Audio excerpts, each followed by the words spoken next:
నిన్నే చేరుకోలేక ఎటెళ్ళిందో నా లేఖ, వినేవారు లేక విసుక్కుంది నాకేక.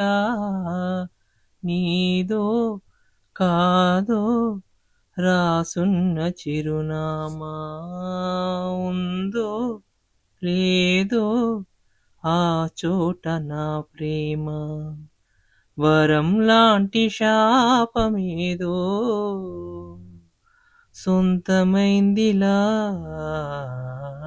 ఎదుట నిలిచింది చూడు. జలతారు వెన్నెలేమో ఎదను తడిపింది నేడు. చినుకంటి చిన్నదేమో మై మరిచిపోయా మాయలు. ప్రాణమంత మీటుతుంటే వాన వీణలా